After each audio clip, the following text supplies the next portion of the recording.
പാലക്കാട് മുണ്ടൂരിൽ കാട്ടാനയുടെ ആക്രമണത്തിൽ യുവാവ് കൊല്ലപ്പെട്ടിരിക്കുന്നു. കരയങ്കോട് സ്വദേശി അലൻ ആണ് മരിച്ചത്. കണ്ണാടൻ ചോലയ്ക്ക് സമീപത്ത് വെച്ച് വൈകിട്ട് 7 മണിയോടുകൂടിയാണ് ഈ ആക്രമണം ഉണ്ടാകുന്നത്. അലൻ്റെ അമ്മ വിജിക്ക് ഗുരുതരമായി പരിക്കേറ്റിട്ടുണ്ട്. അവരെ ആശുപത്രിയിലേക്ക് മാറ്റിയിരിക്കുകയാണ്. ആരോഗ്യനില അല്പം ഗുരുതരമാണ് എന്നതാണ് ഇപ്പോൾ ലഭിക്കുന്ന വിവരം. എ പ്രഭാകരൻ MLA അല്പസമയം മുമ്പ് 24നോട് സംസാരിച്ചിരുന്നു. അദ്ദേഹം വനംവകുപ്പ് ഉദ്യോഗസ്ഥരെ വിളിച്ചു. ജനങ്ങളുടെ ആശങ്ക അകറ്റുന്നതിന് വേണ്ട നടപടികൾ സ്വീകരിക്കണം എന്ന് MLA ആവശ്യപ്പെട്ടതായി MLA പറയുന്നുണ്ടായിരുന്നു. ഇപ്പോൾ ആശുപത്രിയിൽ ഇതിൽ നിയന്ത്രണം എടുക്കണില്ല ഒന്നും. അത് കാരണം ഇപ്പോൾ ആന ഇപ്പോൾ നമ്മുടെ ഒരു കൂട്ടുകാരെ ഇപ്പോൾ നഷ്ടപ്പെട്ടു, ആന കാരണം. അതിനെന്തെങ്കിലും ഒരു പരിഹാരം ആരെങ്കിലും കാണണം. അവർ വരുന്നുണ്ട്, ഡെയിലി വരുന്നൊക്കെ ഉണ്ട്. എന്നിട്ട് കാര്യമില്ല, ആന പോകണില്ല. ആനയുണ്ട്,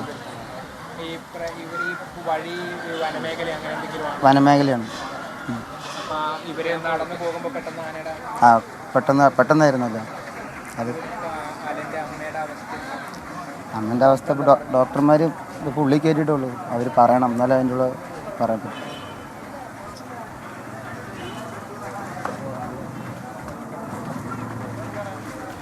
അലൻ്റെ അമ്മ വിജിക്ക് പരിക്കേറ്റിട്ടുണ്ട്. അവരെ ആശുപത്രിയിലേക്ക് മാറ്റിയിരിക്കുകയാണ്. ആരോഗ്യനില അല്പം ഗുരുതരമാണ് എന്നുള്ളതാണ് നേരത്തെ ആശുപത്രിയിൽ നിന്ന് ലഭ്യമായ വിവരം.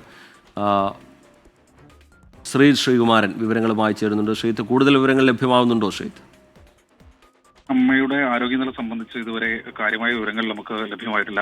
ആ പ്രതികരണം, ആ നാട്ടുകാരുടെ ഭാഗത്തു നിന്ന് ലഭിച്ച പ്രതികരണം മാത്രമേ നമുക്കും ഈ ഒരു ഘട്ടത്തിലുള്ളൂ.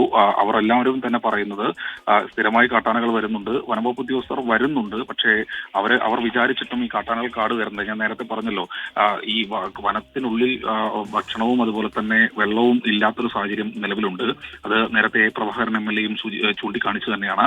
അത് ചുള്ളിമടയിൽ ഒരു സ്കൂളിന് പരിസരത്തേക്ക് വരെ കാട്ടാനകൾ എത്തുന്ന ഒരു സാഹചര്യം, വാളയാർ മുതൽ കല്ലടിക്കോട് വരെ സമാനമായ സാഹചര്യം തന്നെയാണ് നിലവിലുള്ളത്.